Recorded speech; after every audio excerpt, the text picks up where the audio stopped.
All right. Welcome, everyone. Going to start with a few quick announcements and housekeeping items while people are still joining. So, my name is Claire Ladd, and I'm the Programs and Services Manager at the Massachusetts Nonprofit Network. Thank you for joining us today. And just a few quick items before we dig into the webinar. The recording and slides from today's program will be emailed to you following the webinar, so just keep an eye on your email for that. During the webinar, if you have any questions for the presenters, please submit them via the Q&A function. There will be a lot of time to answer questions during the webinar. If you have logistical questions or anything about MNN, feel free to drop those in the chat and I can respond. I also just want to give a little background about us here at MNN. Our three goals are to strengthen the nonprofit sector through advocacy, public awareness, and capacity building services. And we offer regular webinars in partnership with our affiliate members, like this one, as part of our capacity building services. So please stay tuned for future topics in the coming weeks and let us know if there's any topics you would like to see. Our efforts are made possible by our more than 600 member organizations. So to those of you who are members, thank you for your partnership. And if you have not yet joined the network, but would like to take advantage of the benefits, such as networking opportunities, trainings, and cost savings, please visit massnonprofitnet.org/join to find out more. Today's webinar is titled Level Up Your Google Workspace, Smarter, Safer, and Built for Growth. It is presented by Rob Sozanski and Vlad Grinkoff of Pixel Machinery. So I'll hand it over to Rob to get started. Thank you, Claire. Can you hear me okay? Yes. Awesome.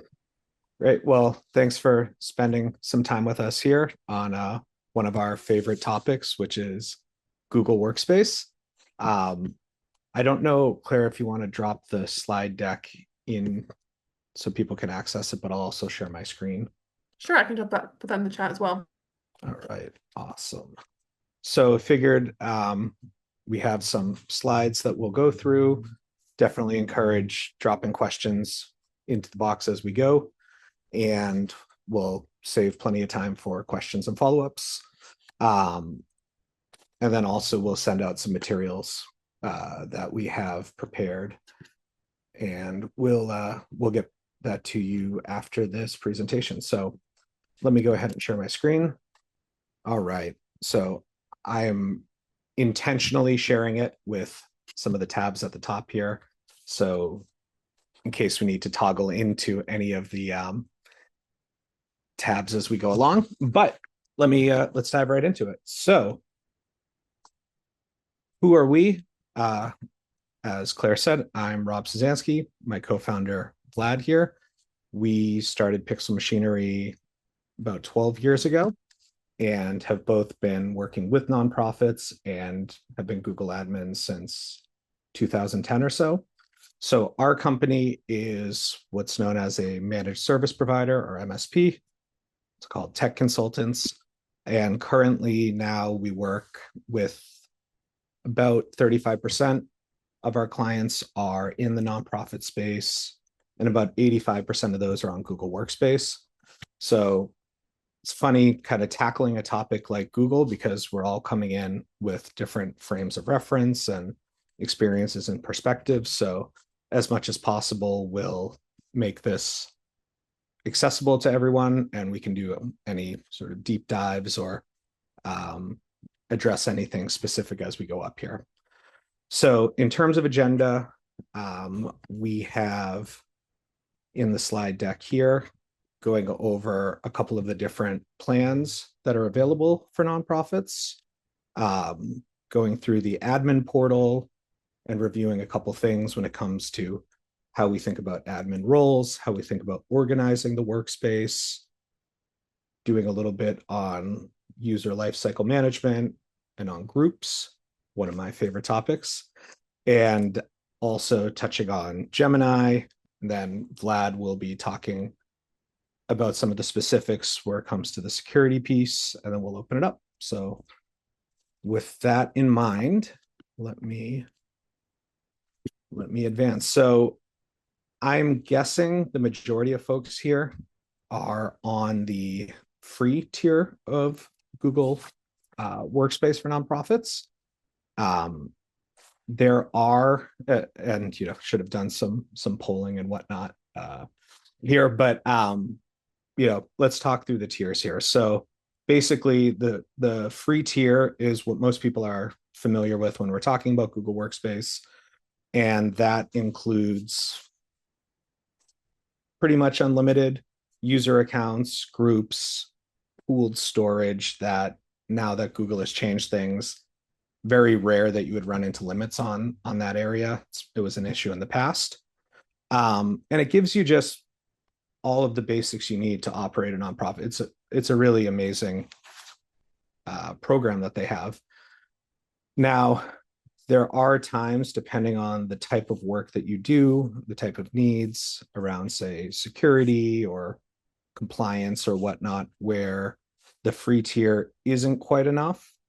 And so for that, there are a couple other tiers. How Google, the basic stance that Google has is the business level of tiers. So business plus and business premium are 72% off of the regular list price, whether you go month to month or on an annual commit. And then the enterprise tier is 70%. I'm not sure why that 2% difference, but somebody crunched those numbers. And when we advise on considering an upgrade, the only kind of it in general don't usually wind up recommending business standard, but business premium is what gives you, most importantly, access to Google Vault. That's something we'll cover a little bit in the talk here, but the short of it is, with Google Vault, you're able to do mailbox exports and have a little bit deeper insight on setting retention settings and making sure if an email gets deleted, it's recoverable. Same with the Drive file. And then the enterprise plans, again, even smaller group. I think one, maybe two of the nonprofits that we work with have enterprise tier, but that also has some other pretty cool features that are not available in the other ones, and probably won't go into them unless there are specific questions on them. But just to kind of call out, to frame it, that's where we're all coming in on. All right. So let me move on here. So starting with, there's the slide here. So when we first take a look at somebody's Google Workspace environment, one of the first things that I do is look at how the actual user directory is structured and organized. And in terms of kind of getting your bearings around how many users there are, how many accounts, it's a lot easier if you have some amount of structure that is not overly complicated, because then it's not as helpful. So this is just how Vlad and I have developed our own methodology over time. But the goal is, and let me see if you can see my tab if I toggle into here, right? Yeah. So in this environment here, so the goal is to not have anything existing at that very top level, kind of thinking that every user account should have some sort of a organizational home. And so the way we think about it is having an alumni organization unit for accounts that either former staff or service accounts that you might be deprecating, but putting those. And so when we do a first cleanup, we'll usually that's the easiest thing to say is, who can we move into the alumni bucket here? Contractors, and again, I know every org is different. Some are heavily reliant on almost exclusively contractors, but when we think about this is, especially if you're doing some periodic audits of which accounts are active and are not, having that differentiation can sometimes help, because HR might be aware of all of the full-time staff, but not some of the one-off contractors there. So tend to have a bucket for that. And in this case, we have Archer the dog is one of our favorite contractors here. Then service accounts. So those are something we'll be touching on a little bit later in the talk here, but thinking about service accounts as accounts that are not belonging to a specific person. So sometimes they're just literally serving a service function. Like one of the common ones is Zoom Calendar will require a standalone account. It's not an account anybody is actually logging into once the initial settings are made, but it's running the calendar syncing behind the scenes. So that's service account here. And then finally, staff, which should be the most abundant of the OUs, but making sure that staff are put into there and that periodically we're reviewing to make sure nobody should be moved over to alumni or somewhere else. So that's just the approach we take. I'm sure everyone here there might be some variety in how you think about it. And there's no perfect one way to do it, but it as long as it makes your life a little easier. So just a note on OUs. So that's what we were just looking at, those organizational units. You can also nest them together. And so say in the case of staff, I could also have a staff slash super admin OU in there. And what's cool about OUs is you can apply different settings within the Google Workspace to apply to different OUs, whether they're just the general ones that we were seeing or if they're nested ones. So a common example of that would be under staff. If you have an administrators folder, or sorry, OU in there, you could apply a different password policy to it. Or if you have, I think in the case I put in the slide here, maybe a subset is youth, and you don't want the youth OU to have access to Google Drive or Google Meet or some other service. So gives you a lot of flexibility in there. And that's another reason why we always advise keeping it relatively simple, because one of the drawbacks is you can't just go into the admin portal and say, show me all of the randomly applied and selective settings to all of the different OUs.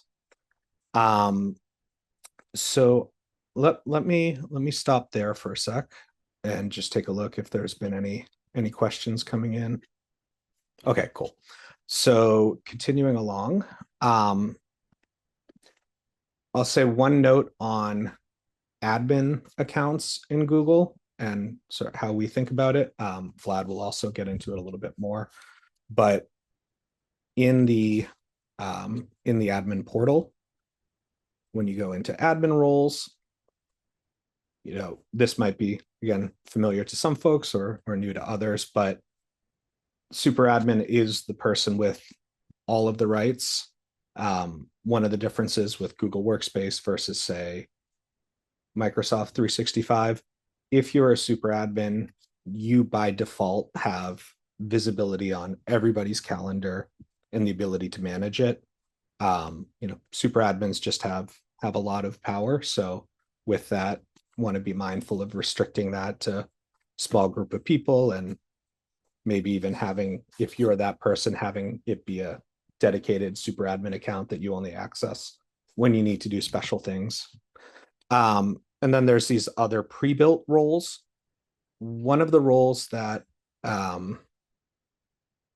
we'll often make as a custom role is a Google Drive admin. And so again, this might be something we can touch on during the Q&A part, but having the ability to move a folder from Google Drive that you're an editor on into a shared drive requires that permission level. So you can move individual files that you're an editor on, but if you want to be able to move an entire folder, that's a permission that Google restricts by default to try to protect us from ourselves. All right. So now just talking a little bit about the life cycle process. When one of the, again, going back to when we're looking at a new Google Workspace account that we're coming in on fresh, or just, talking to colleagues, friends about this. One of the things that does happen in the free nonprofit tier more so than any other is endless accumulation of accounts. So because the accounts are free and because there's no easy way to just back up the data, there are times when, a decade plus worth of former staff mailboxes will just keep sitting in there. And, again, even though there's no cost to it, it can become increasingly difficult to manage the, you know, to have insight into what's active, what isn't. And so there are a couple of strategies that you can have to do this. One really nice one, Google has a new tool within Google Workspace. It's called the new migration tool, not to be confused with the old one. But say, Vlad works, he leaves, and we want to keep his data from his mailbox, but we don't want to, keep his mailbox endlessly. So one strategy that I've seen used and used a few times in this scenario is with the migration tool, you can actually just say, copy all of Vlad's mailbox data to this standalone archived user mailbox, and you can add some labels so you're tagging it properly, but there's some risks in there, and some pros and cons to weigh in there, but that's a way around it. Similarly, if you're deleting a mailbox, you have the option to transfer the Google Drive data that the person is an owner of to make a new owner. How we recommend approaching that is to have a standalone account that is the sole recipient of all of those transfers. So if Vlad leaves, instead of just transferring it to me as his manager, transferring it to the standalone place, the standalone archive account. And the reason why we do that is, again, this might be something folks have run into, but if then I leave and I transfer to Claire, Claire leaves, transfers to someone else, you wind up with these nested Google Drive former staff folders that are increasingly unmanageable each time you transfer them to someone else. So transferring it to one place just kind of keeps it flat. And then just a final note on the life cycle of the free accounts. When it comes to the retention features, have to kind of accept the limitations of it.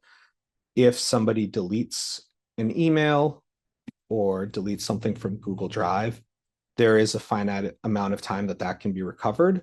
So on the next slide, we'll talk a little bit more about what Google Vault lets you do and where there's still some gaps, but just an important one to be aware of.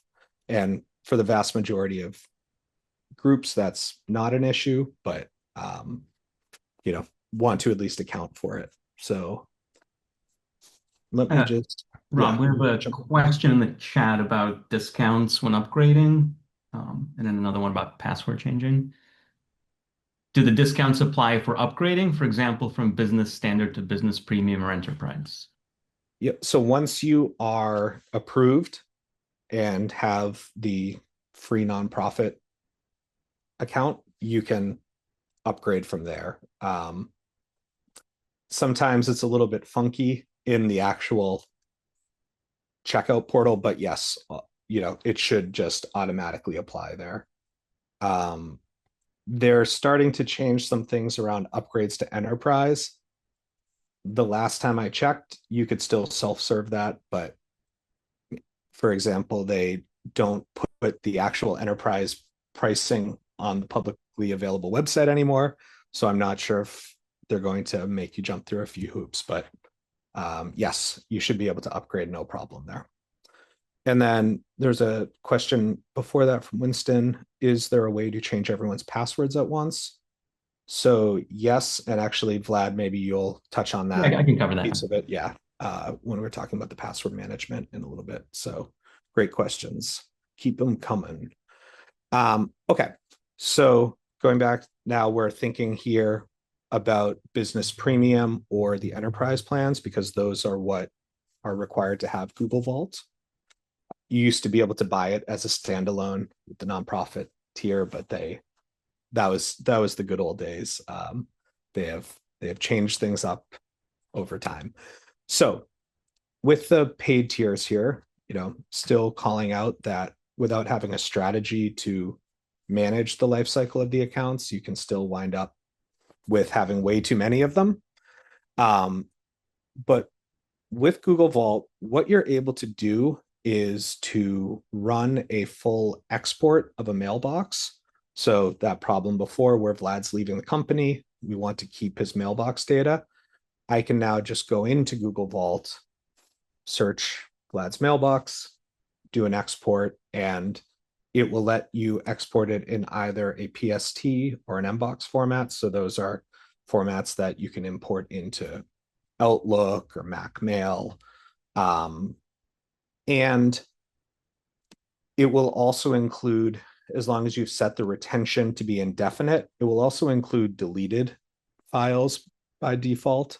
So, from that standpoint, obviously it gives you a little bit more granularity and control and insight over that.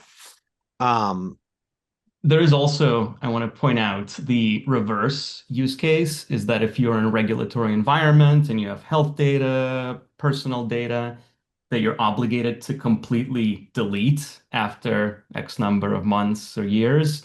The only way to do that in Google is through Vault, where you can set a retention policy that says, for example, delete all of old emails after 180 days. Yep. Yeah, good We call. do that for some clients. Always makes me nervous. Yes, but we do.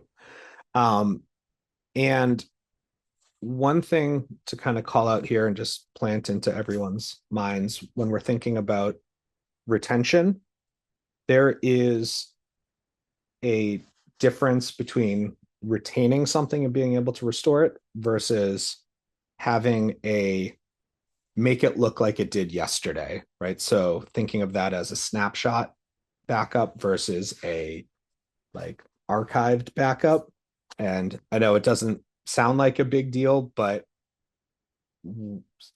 thinking about this, like if somebody goes in and really messes around with a Google Drive folder, deletes some stuff, moves some stuff, and even if you have retention set and you can restore individual files, it doesn't necessarily solve what you're trying to solve there, where you go, I just want it to look like it did, yesterday, right? Or go back a week. So that's when we think about that, we're thinking about disaster recovery and backup services versus like the retention. So sometimes those two get a little bit conflated. So just want to highlight that. And more importantly, with that type of a snapshot backup, that's not included in any of the Google plans. That's always going to be a third-party service.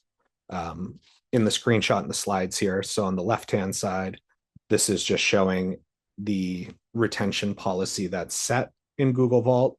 So indefinite duration. And as Vlad was saying, you could say 6 month, or you could say, selectively apply to this Google Drive or whatnot. The screenshot on the right is showing from our backup recovery service that we use. Oh, thanks, Vlad. In our case, it's three times a day of a snapshot. And if you just need to go back into a shared drive or a mailbox or a group, you can just restore it and either bring it back to its original location or download it. So, all right. So yes, no, we're covering a lot quickly. So feel free to just keep throwing things into the chat here. and can address those. I was on the fence about including a slide on Google Groups. As I said up top, groups are kind of near and dear to my heart, but we're thinking about leveling up our Google Workspace, and Google Groups are a big part of that.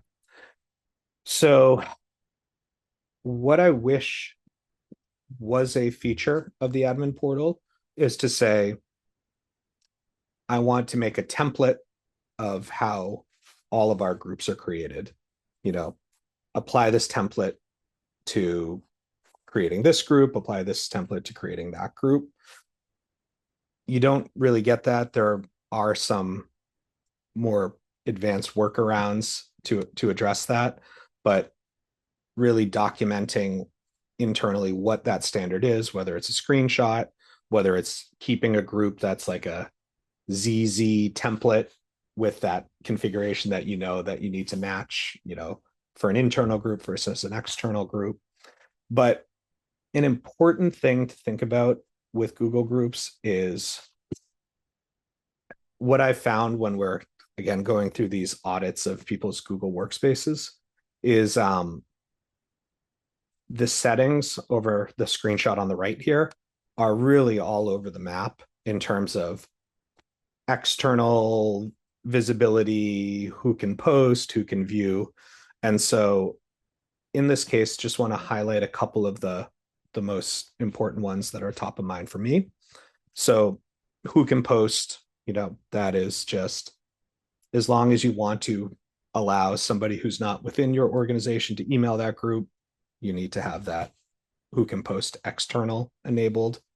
Vice versa, if you just want to restrict it to be an internal message, just take that off. The who can view conversations. So that is a particular one that can be inadvertently dangerous for organizations.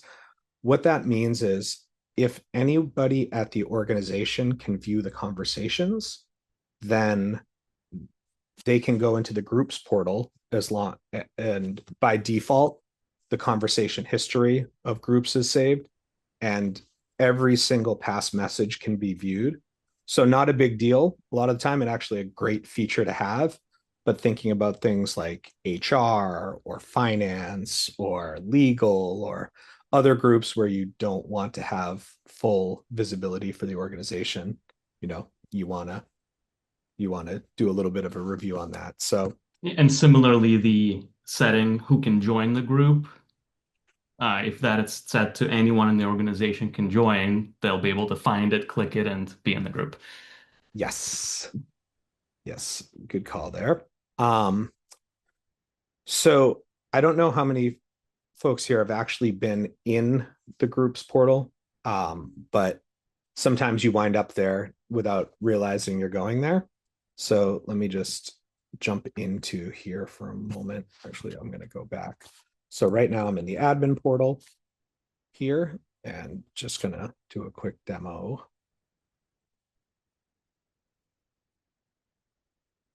All right, so this is the view from the admin portal. This is where that screenshot before was taken. And then down at the bottom, you'll see these advanced settings. So I'm going to go ahead and click on that. And what this is now opened, and you can just get to this by going groups.google.com, and you'll be at the entry point of the groups portal. But this is where, so you see here, we have 2 groups that I'm a member of in this demo environment. And now if I go into the all users, you can see what the past conversations are here. Now, this is where that earlier point about who can view the conversations. If you go into a group that you're not a member of, but it says it's under all groups and that setting is enabled, then you can go into any of those groups and view the conversation history. So one last thing on groups, just want to mention more of a pro tip that may or may not be aware of. If you go in to the group settings, there is an option here for making it a collaborative mailbox.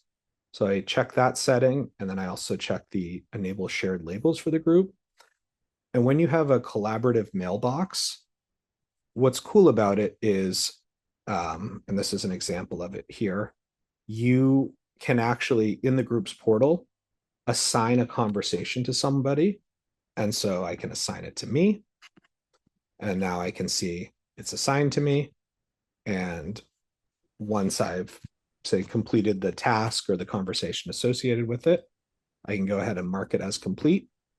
The most common use case of this is if multiple people are on, say, a press inquiries Google group, and you're like, hey, Vlad, are you responding to the, the Daily Growl, or am I? And you can just assign it there. So sort of like a help desk ticketing system, but much scaled down version of it. And again, it's just part of the Google suite here. So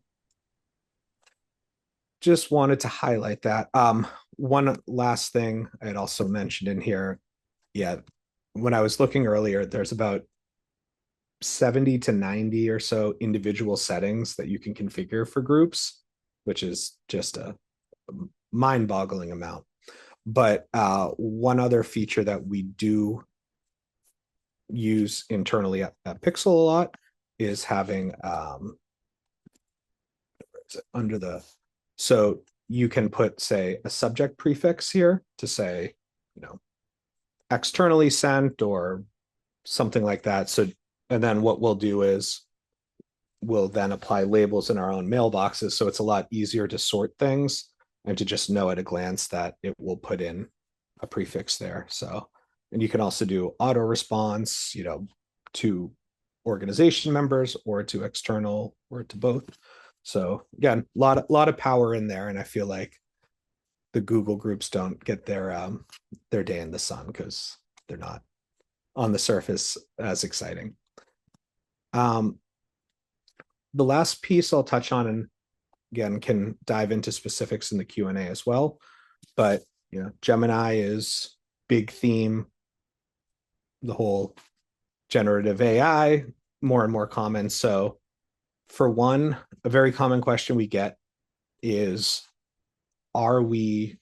is there a security reason to consider Gemini versus ChatGPT?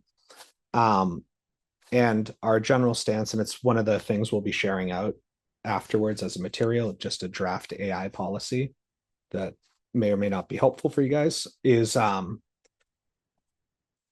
what is nice about Gemini is that it falls under Google's terms of services. So if you're filling out a questionnaire, cyber insurance, whatever those things are, when there's privacy and whatnot considerations, everything is covered under Google Workspace.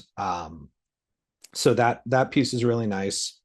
Otherwise, and then you have a little bit more organizational control over, managing Gemini for staff, turning it off and whatnot when somebody leaves. With ChatGPT, there are nonprofit licenses available, but it's still pretty costly. The last time I checked, it was like $18 or so a month for the business licenses for them.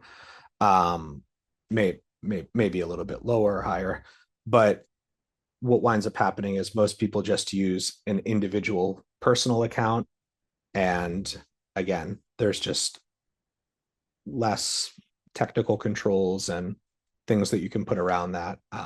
So if people are putting sensitive data in or whatnot, you don't, it's just a policy that you have as opposed to any types of control or enforcement. But with Gemini itself, there are a couple of different ways where we see Gemini in use, or AI in use in Google Workspace. So let me see, actually, I will have to, it's on a different tab here. I'll just go through them here. So if you go to gemini.google.com, that is the Gemini web app, and that's where you can converse with it, sort of like we're used to with ChatGPT as well. And some organizations have turned that off, and that's something you can turn off. Different from that is embedding Gemini into all of these different workspace, into the different workspace services. So we might now be familiar with the try Gemini or it popping up to suggest things to you. But that is the Google Apps component. And that also, if we look at the security settings in here,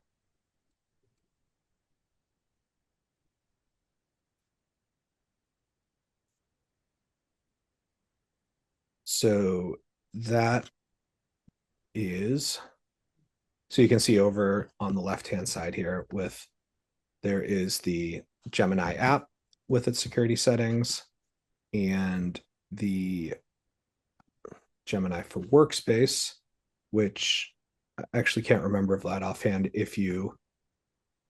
where you actually set that to, if you wanted to turn that off, for I think it's part of the Gemini app. They moved the setting. Yeah. There's a section in Gemini app about Gemini for Workspace functions. Yep. And then Notebook LM, which as also part of the share out, I was pretty amazed just putting together and testing out some of the material. I uploaded the slide deck there, and it made a 6-minute long video that is probably better than a talk I could give. Scarily good, but Notebook LM is really nice. You can compile different materials and query them very easily. So it's made doing security reviews a lot easier because you can reference past ones that we've filled out, past questionnaires and whatnot. So definitely encourage you to check out Notebook LM if you haven't already. So let me pause it there and see if there's any questions before I hand it off to Vlad here to dive in a little bit deeper on security and some other features. Cool. All right. Well, keep asking away. I'll keep an eye on it. And Vlad, why don't you jump in here? I'll have to move fast on security.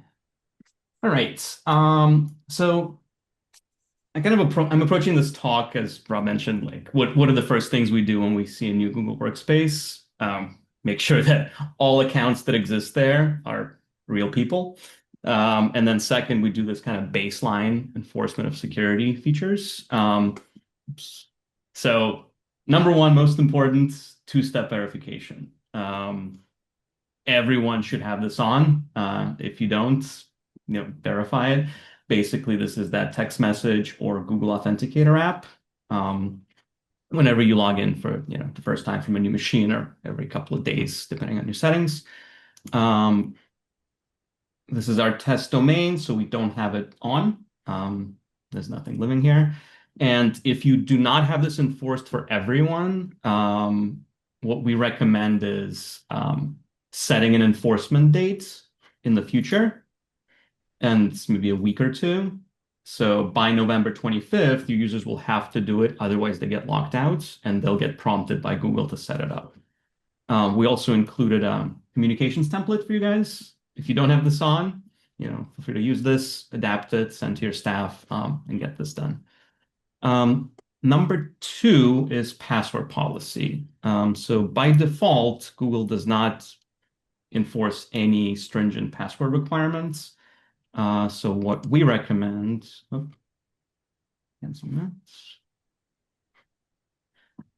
is to go in and double check that you're enforcing a strong password for all your users. This will prevent, password 123, name of your organization, 2025, that sort of thing. And the minimum recommended length is 12. I believe Pixel does 16 or 18. Our staff hate us. Then the way this applies is next time they change their password, it'll enforce those requirements. If you want them to be enforced immediately, you would check this box. And then on next sign-in, if their current password does not meet these requirements, it'll force the user to change this. And then I think it was Winston's question, how to update all passwords. There is a way to do this. You go to your user list, and you have Yeah, to and sorry, maybe we immediately. should clarify, if we mean updating, like actually setting a password, or forcing everybody to pick a new password at once. So, just Right. clarifying piece, but you can show both, Vlad. Yeah. So in order to change everyone's password at once, you first download all of your users. Okay, yeah, I was forcing to change passwords. That's what I figured. Uh, can you do that?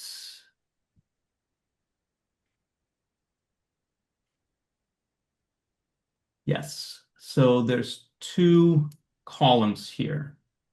Uh, and the way I generated this list is I clicked download users and then clicked all user info columns and currently selected columns. So that will give you this list of mini columns. If you want to create a new password for each of these users in the list, you would enter it here. Um, and if you want to force them to change it on next sign in, you would change these to true, right? Um, this export will have all of your users, but you can delete the ones you don't want to do this for. Yeah. And then the second question is related, Jonathan. Um, in this same download export, you can specify the OU, and when you re-upload it, it'll move them into those OUs. And yeah, so Winston, having it, as Vlad said, setting the um, enforce on next sign in would, within, generally the sign in period, I think, is 2 weeks. Mhm. So it would take effect then. Theoretically, you could also then end their active session and that would force them to sign back in and pick a new password too. Right. Yes. And by the way you sign a user out is under security. And then sign-in cookies resets. This will immediately sign the user out of any device that they're logged into. Yeah. Um, Pro tip here, admin roles. You really should never have more than 2 to 3 admins. You don't want to have one in case that person disappears. So 2 to 3 super admins is recommended. Um, and if someone needs, as Rob mentioned, calendar admin, user admin, just someone to take the load off of the admin duties, create a custom role for them or use one of the built-in ones. And if you're really advanced on your security, what you want to do is not work out of an admin role on a day-to-day basis. Because if your account gets compromised and you're a super admin, bad things will happen. So create another user, .admin, for example, for yourself, and then make that the super admin and downgrade your day-to-day user to a regular user. Okay, super quick. We see a lot of user accounts that are marketing, info, recruiting, receipts, etc. Really, those things should almost always be groups, because when you share logins to an actual user account, how do you handle, two-factor authentication? It goes to someone's phone. Google will sometimes, display suspicious activity if it detects that you're logging in from 2 different locations. So I would review all of your user accounts, convert the ones that are shared into groups, instruct people who access those accounts now to go to the groups portal and work out of there. There is a way to access an account, an email account, without sharing passwords, and this is called delegation. This is very useful when either someone leaves your organization and you have to go and access past emails, or if someone says, on vacation, extended leave, and you need the manager to go in and, check their emails once in a while. And the way this works is if you are in your Gmail settings, you can go to all settings, accounts. You can grant access to your account.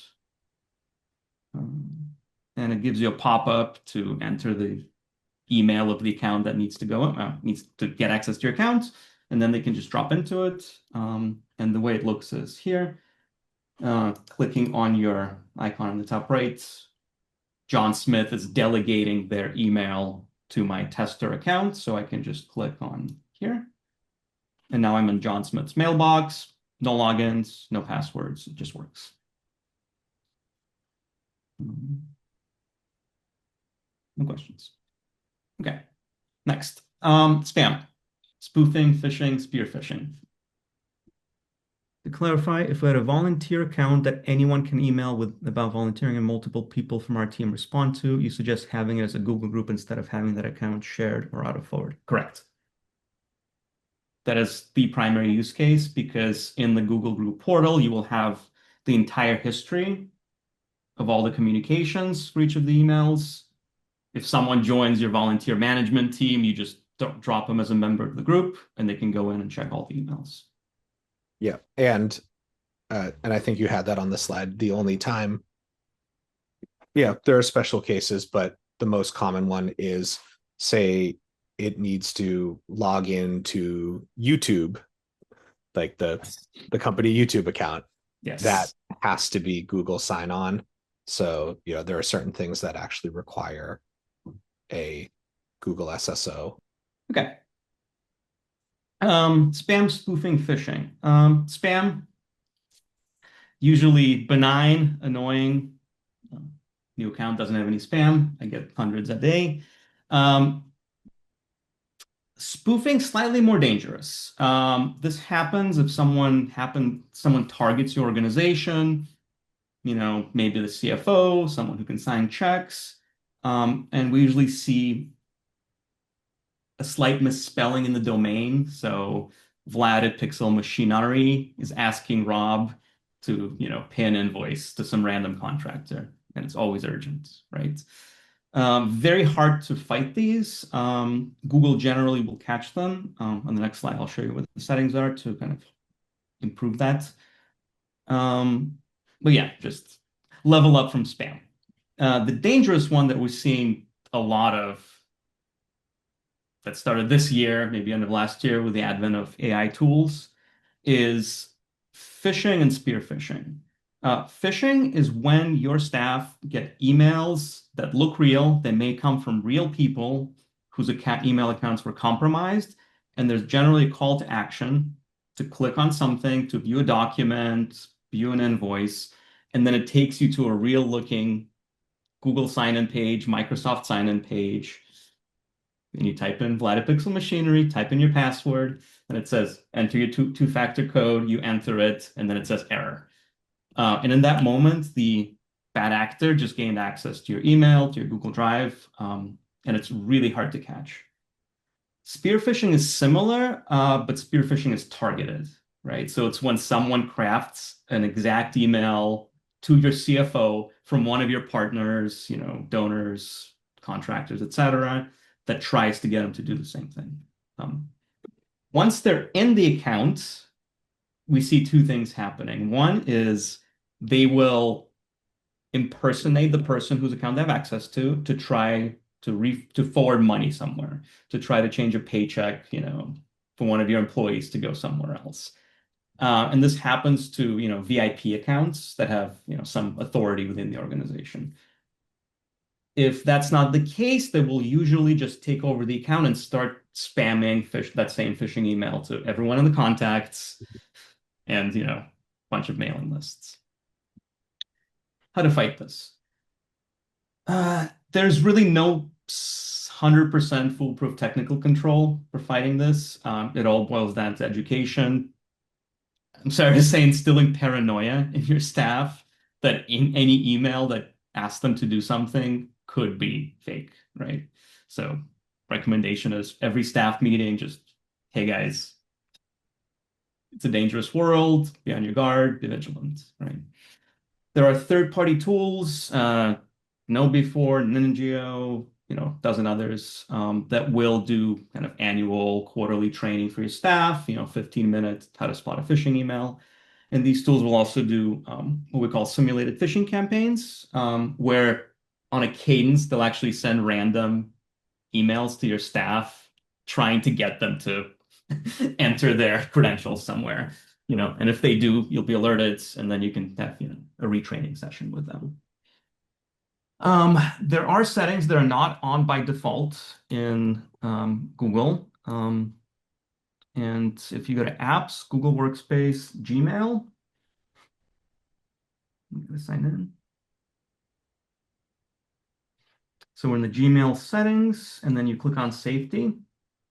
There is a little over a dozen different settings.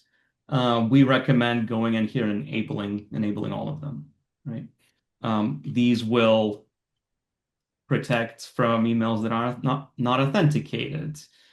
It'll try to protect someone, my pixel machinery spoofing, right? So just enable all of these. And there's a couple of options, what to do if Google detects such an event. Least disruptive one is keep email in inbox and show warning.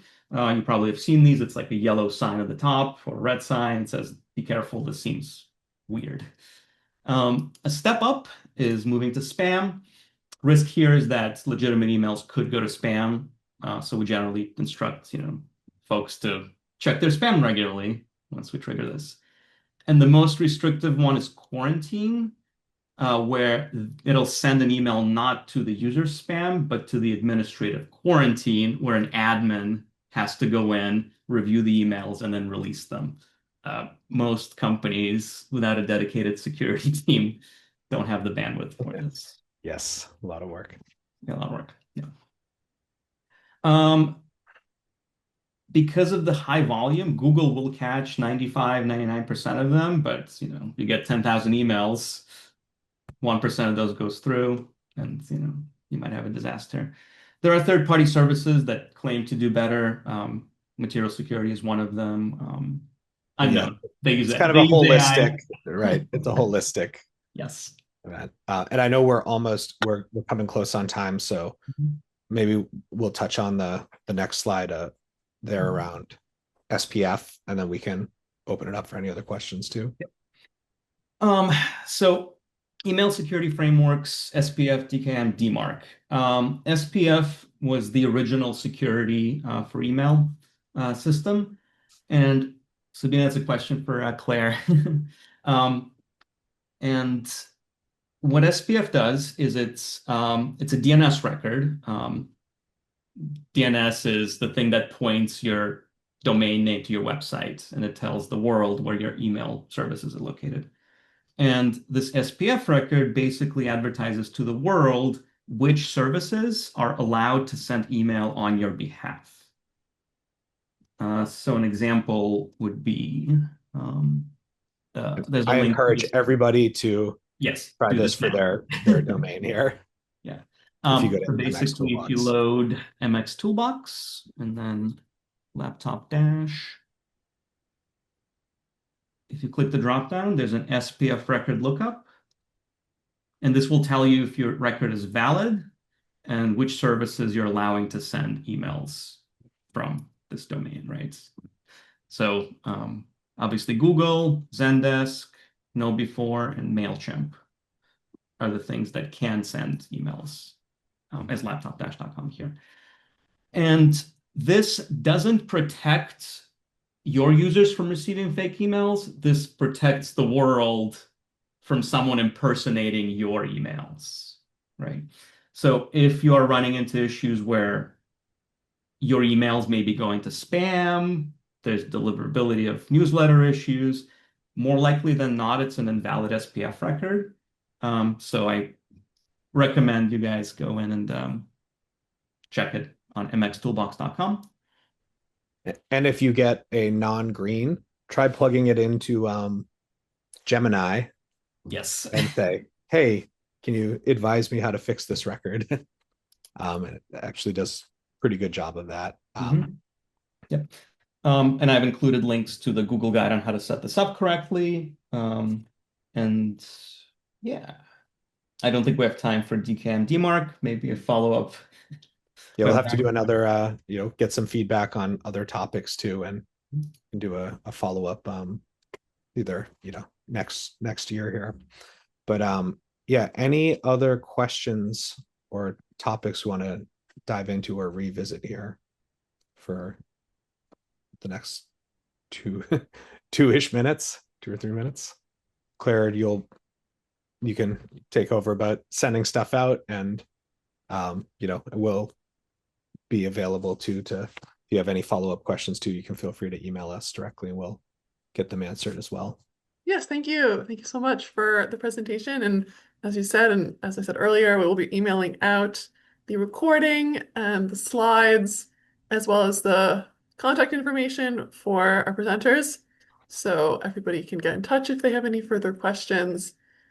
Just keep an eye on your email for that. And thank you all for attending today. It's a great presentations, and thank you again to our presenters. Thank you. Thank you.